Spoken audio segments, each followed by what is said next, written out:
Welcome to the Impact Multiplier CEO podcast.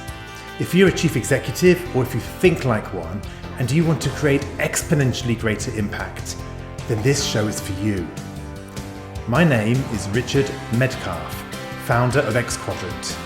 I coach some of the most successful and impressive CEOs and executive teams on the planet and help them achieve even more extraordinary results.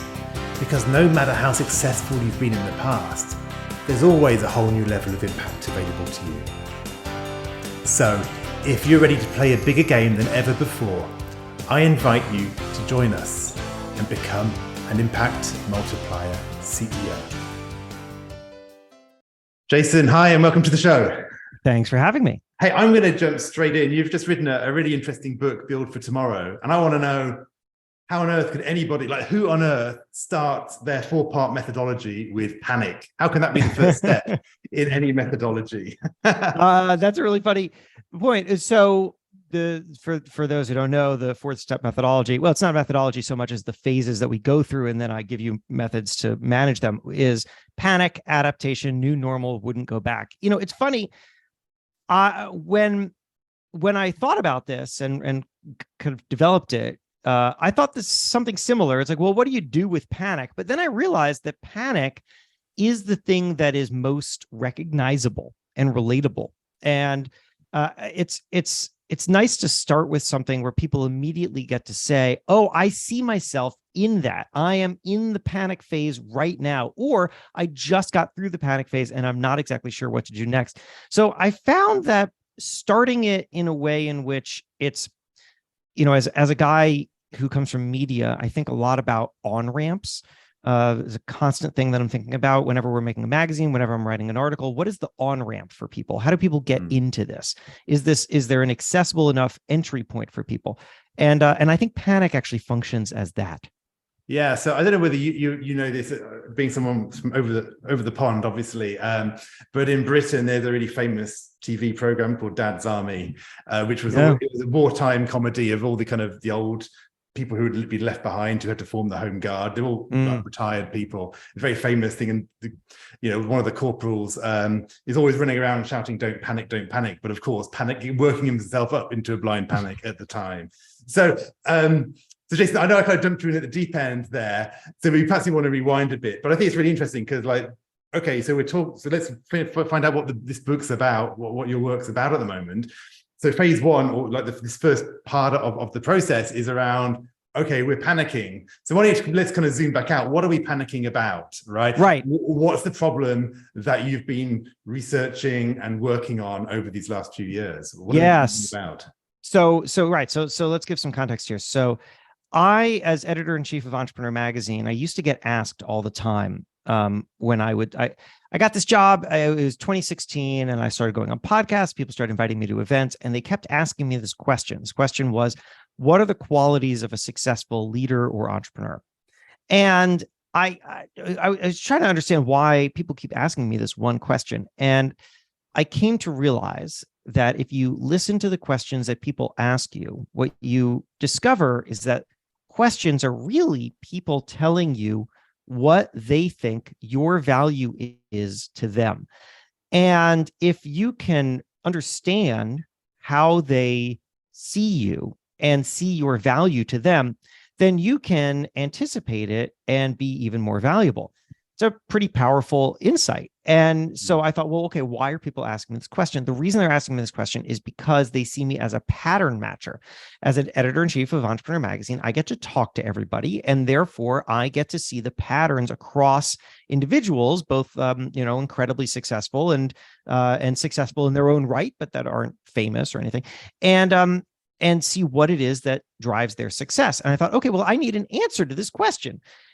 And I didn't have one. And so I spent years talking to people, interviewing people, researching, and came to the conclusion that the most successful people are the most adaptable. It's the thing that drives longevity in business. And then the question is, well, okay, well, then what are they doing? How are they doing it? It doesn't seem to be a skill people are born with. It's a skill people are learning. And so I didn't have an answer until the pandemic, because the pandemic was when we got to see everybody go through the same change at the same time and then diverge. And that was fascinating.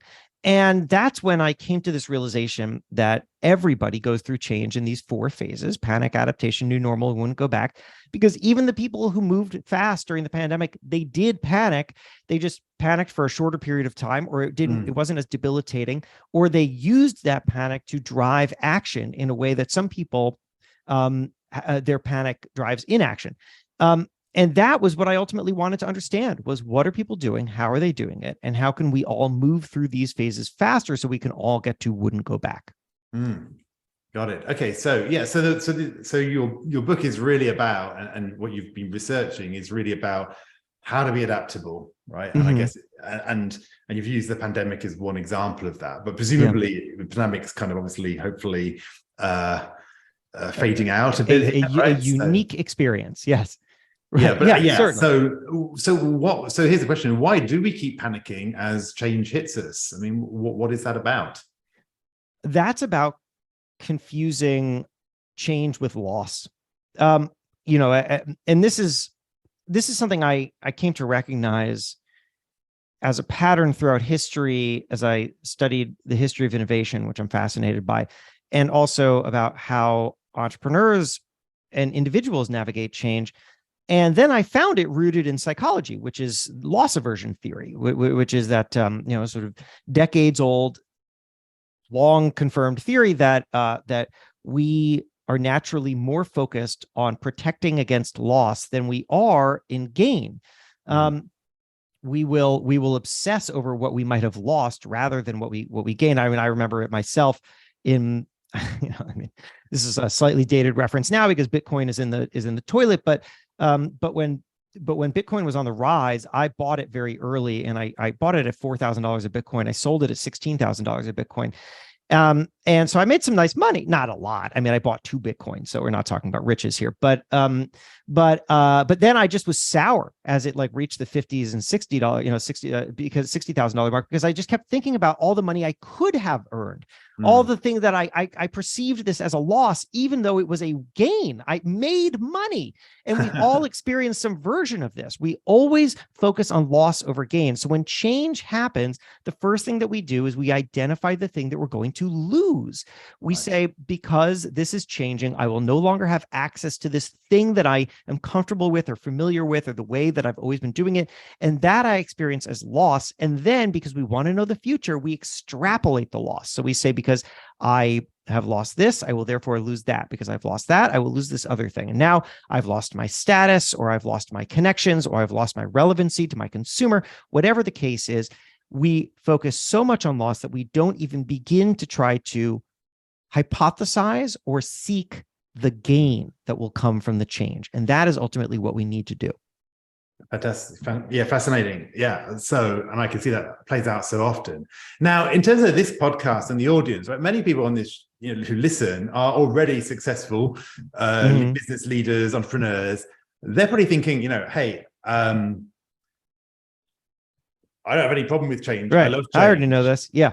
I thrive with change. So, and they're probably also thinking, what, the people around me in my organization, my teams, my people, they're the ones who seem to be resisting my vision and the evolution we need to make. And I have many of my clients are like that. So I'm wondering, what would you say to those people? Is there something that you've learned through this, which either might be an aha for them, or a different way of looking at it, or what comes to mind as I kind of paint that picture of that kind of already entrepreneurial leader?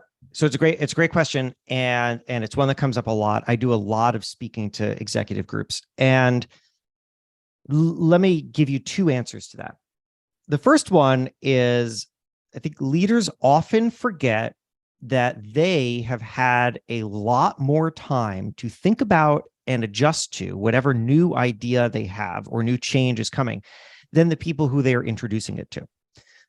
Right? It's not fair to expect that your team get on board much faster than you got on board, because there was so much time before you introduced a new idea to your team that you were thinking about it, you were adapting to it.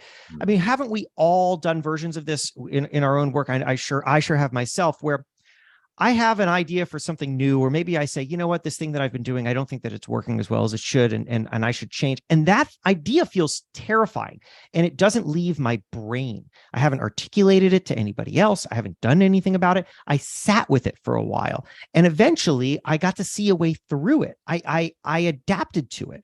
And it eventually got to the point where I introduced it to other people. Now, I need to give those people that same grace and time to recognize the hidden value of this that I myself didn't see at first. So let's not forget that we had more time with the change than the team that we are introducing it to. That's an important recognition. Next, here's a problem that we have as leaders introducing new ideas to our teams, but also a mistake that we as producers of a product or service have when we are introducing something new to our consumer. It's the same problem. And here it is. We are so familiar with it. And this is similar to what I was just talking about, but let me take it a step further. We are so familiar with it that we cannot and do not recognize that the people that we're introducing it to do not understand it nearly as well as we do. And therefore, there is this gap. And what we need to do is build what I like to call a bridge of familiarity. That is to say that we need to recognize where people are right now and how what we need to give them is not the sense that we are taking away things that are comfortable and familiar to them, but rather that we are giving them a new way to do something that they are already comfortable with, right? What are their goals? What are their needs? What are their problems? They already have some kind of answer to all those things. So instead of ripping that answer away, how can we upgrade that answer? You know what people don't like? They don't like new things. You know what they like? They like better versions of old things. So we need to build a bridge of familiarity, which starts with where they are. And then we build the bridge, not from us to them, but from them to us. I'll give you just the tiniest example, but one that I just love because it's so colorful and fun, which is there's a snack food brand called Wild Brand, WILDE. And they used to make a product that taste tested very well. People loved it when they tasted it. It did not sell. Put it on shelves, nobody bought it. It was called chicken chips. They look like potato chips, but it's made out of chicken, and it's called chicken chips. And people wouldn't buy it. You know why? Because that sounds disgusting. That's why, right? That sounds disgusting. Got it. I wouldn't eat that, but the product is really good. So how can we fix this? Well, here's the thing. Nobody's ever eaten chicken chips before. It's foreign. It's weird. It's asking me to step out of my comfort zone and do something that I'm unfamiliar with for unclear value. So they rebranded. They stopped calling it chicken chips. You know what it says on the bag now, really big? It says protein chips. That one little shift, because protein chips sounds like protein bars, sounds like protein powder, sounds like protein shakes. We know protein. There's an audience of people for protein. And where does the protein come from? Well, in this case, it comes from chicken. But that one shift unlocked growth for this brand. And now it's selling very, very well. How? Because they started with what is my customer familiar with? What problem am I solving that is already being solved for them, but that I can solve better? Let's start with them and build a bridge from them to me. Yeah, fantastic example. It reminds me of a phrase which I quite like, which is that people don't resist change, they resist being changed. Yeah. And it's quite a nice thing, because you're speaking to that point there, is that when people get to think about things and experiment and introduce, they will actually change. And I'd say anybody who thinks people resist change just need to look at what happens when you give your teenage daughter her first mobile phone or whatever. I mean, people can adapt very, very quickly when they want to, when they see the value. So yeah, that's right. And look, people, I mean, like, why is your team resistant to change? It's because, I mean, just think about the loss that they're going to perceive, right? They're going to see that some change inside the company is possibly going to be destabilizing to their job, to their status, that they used to know how to do something very well, and they may not be as valued anymore because of some shift. They're not resisting the new idea that you have. They're resisting all the effects of that idea. Right. And so what you need to do is make sure that you understand what is important to them and what helps them feel stable. And then make sure that this new idea gives them an upgraded version of the things that are most important to them. This is, I think, the problem is not that people don't want to do better. The problem is that they don't want to lose footing. And we have to make sure that we tell them the story and show them the path so that they feel like what we are introducing will help them be successful too. Yeah, nice.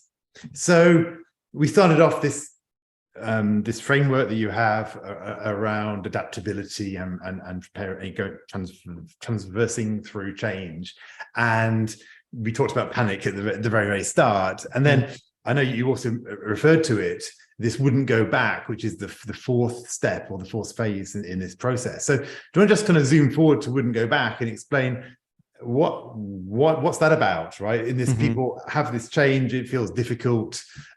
People might, we start by panicking about it. How do we get to a stage where we don't want to go back? What did you find? Well, so right, the phrase "wouldn't go back" to me is that you reach this moment where you say, I have something so new and valuable that I wouldn't want to go back to a time before I had it. And that often comes out of discovering that there was a better way to do the thing that you maybe didn't think could ever be upgraded. Just a quick small business story that I love that illustrates this is there's a woman named Lena. She has a wig shop in Baltimore, Maryland, called Lena's Wigs. And Lena, it was a storefront, just operated like a storefront. People come in off the street, shop for wigs. And then the pandemic arrives and Lena cannot operate as a storefront anymore because there are these lockdowns. People can't come in off the street. She's trying to figure out what can she do? How can she continue to operate business? Well, the only thing she can think of is not some radical idea, but rather it was something that she had always been aware of and always thought was a bad idea for her business. And that was to move to appointment only, to only allow people to come in if they make an appointment online first. Now, why would that be bad for her business? Well, for obvious reasons, because she's thinking, I don't want to create friction. I don't want to make it harder for people to shop with me.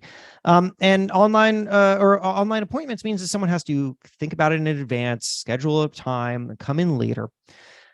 But she has to do it. And so she does. And here is what she discovers. Two things. Number one, sales and profits rise. Number two, customers are happier. Why? Well, because here's the thing. You know who doesn't buy wigs? People who walk in off the street. They don't buy wigs. They browse wigs. And you know who does buy wigs? People who are buying for very personal reasons, generally religious or health reasons. Those people are actually incredibly happy to have a personal experience where they are not shopping surrounded by a bunch of randos who walk in off the street. Right. Lena didn't recognize that because she thought there was one way to run her business. And as a result, she was paying somebody, a staffer, to greet the people who come in off the street and don't buy wigs at the expense of people who do buy wigs. And it wasn't until she was forced to make this change that she discovered that there was a much better way to run her business. And now her business is primarily appointment only. It has a heavy digital presence that it never did before. She is selling more and she is working less. She has reached wouldn't go back. And so let me interrupt because it's fascinating. But what's going on in my mind is, well, hang on, Jason, but that means that the only way to improve our business is to wait for a crisis situation, right? That's going to force us to rethink, right? But no, because and that's a great point. And that is, I think, what a lot of people think. I mean, this is, if you want to understand the dysfunction of government, then you just watch that idea that you just articulated play out in real life, right? Which is to say that nobody takes action until there is a crisis. But that's not how it has to be. We don't have to do that. We can instead be constantly asking, what would improve this? What can I do today that would improve the business? All right. What change could I make that might seem anathema to the business, but that would actually improve the business? And where do those ideas come from? I think that they come from being in incredibly close contact with our audience so that we know what their evolving needs are. I mean, just think about what would have happened had Lena asked her customers not just about what they like about her business, but what they don't like, or what would make their lives better. She might have started to hear people asking for more private experiences. She might have started to experiment with ways to give people more private experiences. Then she would have discovered that actually all of her best customers are asking for these private experiences. Now, where is there any money coming in from people who are not asking for private experiences? No. Well, wait a second. Why am I doing anything but the private experiences? Right. This could have been there by constantly asking. There are some questions that we can and I think should be asking ourselves on a regular basis. One of my favorite ones is this: what is this for? What is this for? Because when you ask that and you try to draw out function from everything that you're doing in your business, you start to realize that actually the function may change over time, or there may be no function at all. In my line of work, for example, I've worked in traditional media for the majority of my career, national magazines and newspapers. And had you asked what is content for decades ago, the answer would have been very clear. What content is for monetization. You can sell ads against the content, right? Adjacent to the content, or you can, you can sell subscriptions to the content. Right. But now that is much harder. It's much harder to do.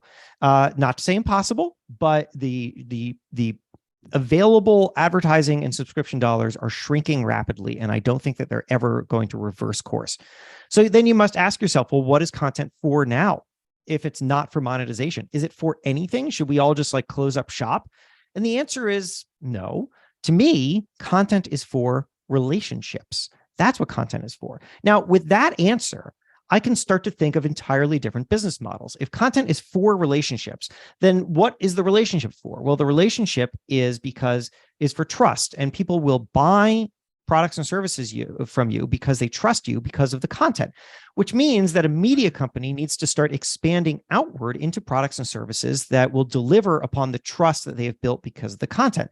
Entrepreneur, for example, is doing that right now in all sorts of ways. I mean, we're not structured as a product business, so it's slow going, to be honest. But we're starting to think about, well, what would people trust us with? Is it consulting? Is it tools and resources? Is it help with writing and distribution of ideas?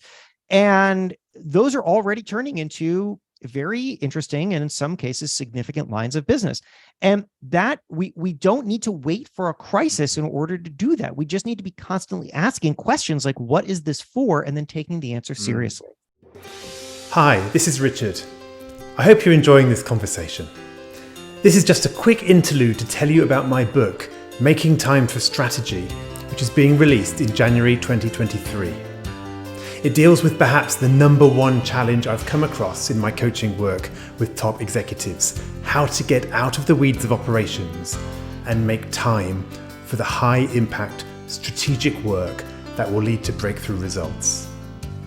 If you're serious about multiplying your impact, you do need to elevate your use of time. So I highly recommend that you head over to makingtimeforstrategy.com, where you can find out more about the book and download some free chapters. Now, back to the conversation. Actually, that's fascinating. One of my early roles was in consulting, and the company I was at had publications business. This was a couple of decades ago, right? Publications business and consulting, and the publications business was much more well known, but never really made that much money, right? In the scheme of things. But the brand value and recognition and everything was massively valuable to the other part of the business. And so it was like, well, we can't really close this down, even though it doesn't make any money, because it's actually generating value in other ways. So it's kind of interesting that you and as long as you have that answer, then you understand what to do with it. I mean, why does Red Bull produce the amount of content that it does, right? If you love extreme sports, then Red Bull is your place. They have all these events for you. They have a magazine, they have a website, they have videos, goes on and on and on. They don't make any money off of that. They make money off of energy drinks that people buy because they like that content.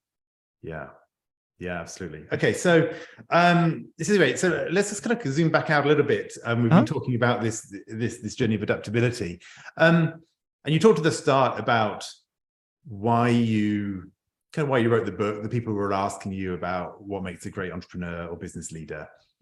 Why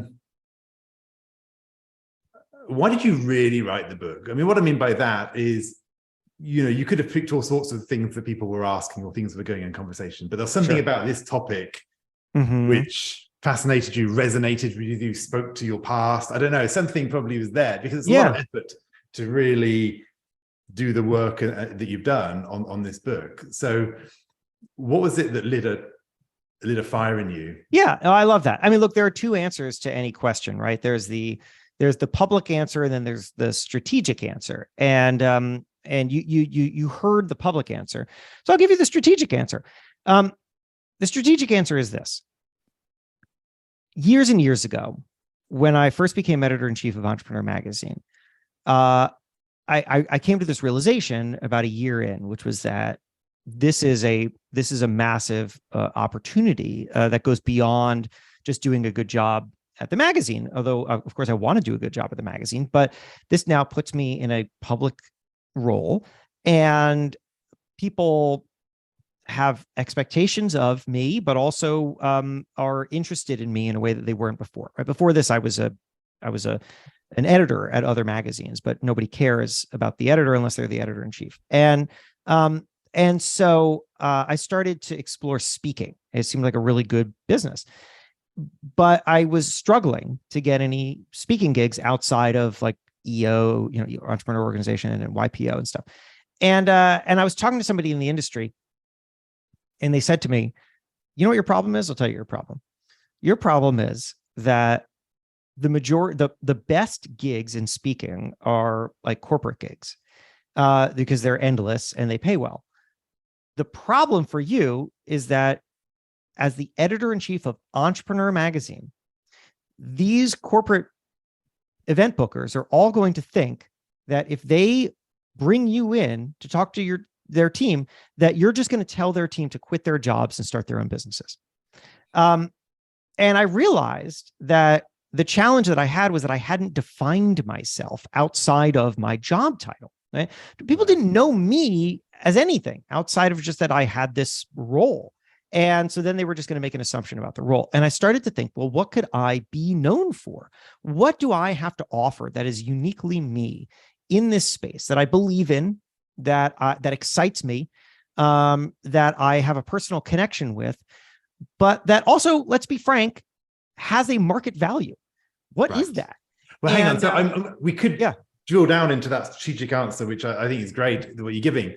But I want to pick up on what you just said, which was about why it resonates, right? So you say, I believe in this topic, it resonates with me. So I suppose that's where I want to go, because there's a strategic answer, and which is very clear, as you said, you need to have a public persona and be known for something. I get it, but you chose this topic of adaptability. So what was it that was significant to you personally about that?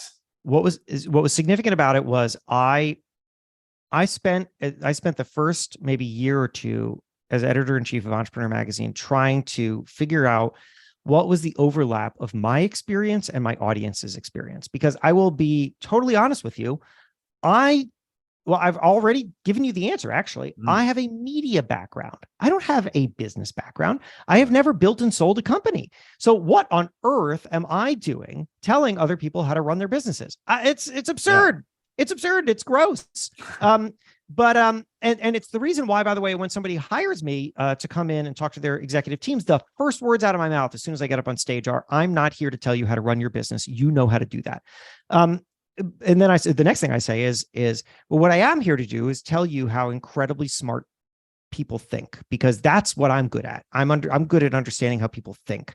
And that's true. Like what I am good at is sitting down with people and understanding the decisions that they've made and the rationales of those decisions, and then figuring out how to communicate those ways, those ideas in ways that are going to be like coherent and attractive and memorable to others. That's my skill set.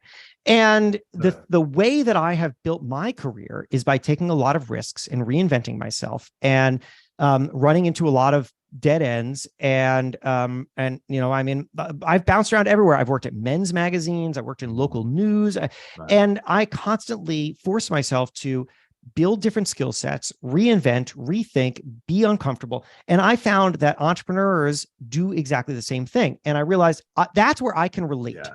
And that's where I can speak honestly. And somebody else can tell them the exact way to 10x their revenue. I can't. That's not my skill set, but I can definitely tell you how people think, because I've done it myself. And I know that my audience does and struggles with it too. And like, that's the space where I can live. So that's where I thought I could be strategic, but also authentic. And that's the pairing you want.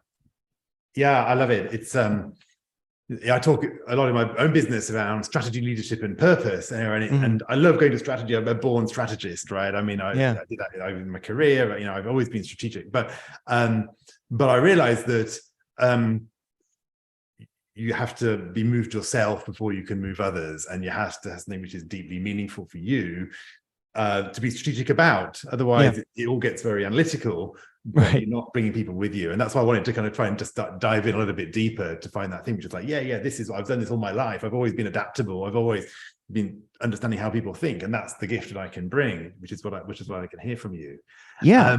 I was to say, I really appreciate that. And I love that that's, you just kind of drove towards that analysis. Just offer one other thought on top of what you just said, which is that I've come to this theory that everybody in the world, every human being in the world has the exact same skill. And that skill is pattern matching. The difference among us is what patterns we are good at matching. And right, I mean, some people, I have met people who have discovered that the thing that they are best at in life is walking into a failing business and figuring out how to save it. They are really good at that. It's what they do. But then after that, they got to leave because they're not good at scaling that business. They're good at saving the business. Yeah. And so once they figure that out, they know exactly what their value is. I have figured out that for me, like the pattern that I am really good at is how people think through problems. I understand it. I talk to people about it and I see what they've done and I can overlay it with what I've learned from other people. And I thought, once I realized that about myself, I thought, well, that's where I can live. That's the space that where I can provide the most value. Yeah, I love it. And that brings me on perhaps to another question as we start to think about winding up here. But I love this question, which is about, you talked about pattern matching. And you did that, it made me think about, I've been tuning up my own sense of mission in the world and what actually I do. It's a question that we're always thinking about, how exactly do I want to describe what I do? I realized that what I'm about and what Xquadrant is about is helping entrepreneurial leaders create and seize breakthrough opportunities that are changing the world. And what I mean by that is it's when you need an exponential kind of thinking, right? You can't stay with the incremental because these are breakthrough opportunities that are beyond the realms of our current reality, I suppose you would say. So I want to ask you, you've done this deep work of coming up with the book. You've got your day job, you've got your speaking gigs, you've got everything else. What are your breakthrough opportunities that are just there this year? What's coming to mind as I say that? You might not have thought about it, I'm putting you on the spot, but what comes to mind when I talk about what would those be breakthrough game-changing opportunities for you, Jason? Coming or that have coming up? Yeah. Well, what do you think's in your field of vision? It's a great question. Well, okay. There are a couple things.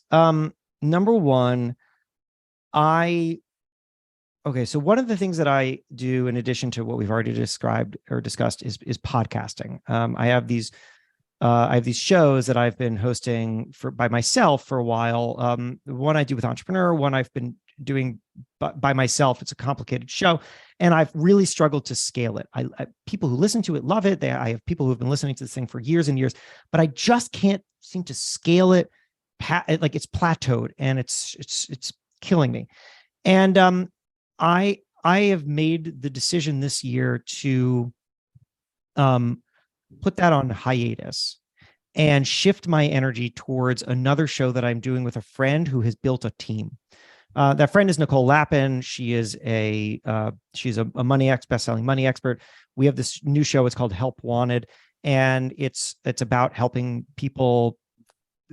Like, it's so new that I don't have the one-liner, but what we want to do is we want to help people achieve the things that they want to achieve, and we're going to do that by a lot of times by kind of digging into real-world examples. So if we talk about how to build connections, I'm going to go through my inbox and talk about and sort of share good and terrible emails that I got. If we talk about how to set boundaries, we're going to bring one of her employees on mic and talk about how we're all texting at 11 p.m. and how do we set boundaries here. And anyway, it's been a lot of fun. But I'll tell you, one of the breakthroughs that I really want from this is, what does it look like when I partner with others? Because I've been doing things by myself too long, and I want to see what it's like when I take a step back, don't do everything myself, allow others to do a lot of these things, and become part of something. Obviously, I do that with Entrepreneur Magazine, but that's different. It's an established company. This is something that's fresh, new, mine, but that it's now going to be others too. I think and expect that's going to be a real revelatory experience for me, and that I'm going to discover that a lot of the growth that I was missing in my solo shows came because there was just never enough energy available to figure out what was required to grow this, and that having the right team is gonna help. So that it's like team building is a big breakthrough for me, and then another one is thinking about, I have had years of people asking me, what's the plan? Here I am. I'm editor-in-chief of this magazine, which I've been doing since 2016. I've got the book, I've got the podcast, I've got speaking, a bunch of other things. I do some startup advising. What's the plan? And I don't have a great answer to that. What's the plan? The plan is to keep building, but to what end? And I've been having, and it's so fresh that I don't have any details for you, but I've been having some interesting conversations with people, not about leaving Entrepreneur right now, but just about how to think about myself and how to understand where am I going and what am I doing. I sat down with a CEO of a very large, well-known company recently, and we just got talking very personally, and he was pushing me to think about what I am in different ways that I just found really energizing. And so I think part of this year, the breakthrough for me will be to have a better answer to what the plan is. Yeah, that's great. So I'm going to let you off the hook for my next question, which is, how do you want to change the world, right? Which is the next part of that phrase. Yeah. But I want to honor you and respect you for calling yourself on that and saying, you know what, I need to have this plan. And for me, it might not be a plan. The way I like to describe it is a 25-year vision. What's great about that is you only have to achieve 1% every quarter. So it takes the pressure off. Right. That's a great way to think about it. But what is the 1%, right? That's going to move you towards that thing, which is that exponential goal that feels, the way I like to say, it's got to put a stupid grin on your face because you're so embarrassed to talk about it, but it lights you up, right? Yeah. And that's where some of the magic lies. Well, hey, Jason, it's been a really fun conversation. Before we leave, can I just tell people where they can find you, and just say, just remind us what the book's called and where they can, best find out about that. Yeah. So, thanks. This has been great. I always enjoyed chatting with you. So the book is called Build for Tomorrow, and you can find it on Amazon or wherever you get books. There is a UK edition as well. So I know it's out there. People have told me that they've seen it in bookstores in London, which is very cool. But wherever you get books, it's also available on audiobook. I read it myself, or ebook. And then if you want to reach me, you can do so at jasonfeifer.com. That's my email, or that's my website address, but you can find my email and my social media handles and my newsletter, which is about adaptability as well, all there. So anyway, jasonfeifer.com, and I would love to hear from you. Well, Jason, hey, it's been fun. I've really loved your insights about the concept of adaptability, but also, as we got closer into yourself and your own journey there towards the end, I actually think your comment about partnerships and joint ventures and that kind of thing is also really well taken. I think it's what I'm trying to learn as well. I don't think I've mastered that. I try and do a lot myself and realize that it's not actually always the best way of doing it. Right. So that's also a great reminder for me. So Jason, it's been a pleasure. I wish you all the best for the book, and let's stay in touch. Oh, thanks so much. Appreciate it. Take care. I hope you enjoyed this conversation. Now let's talk about you. When you're in top leadership, when you're in the biggest role of your career, who supports you at a deep level as you lead others? Who helps you multiply your impact and get to the next level?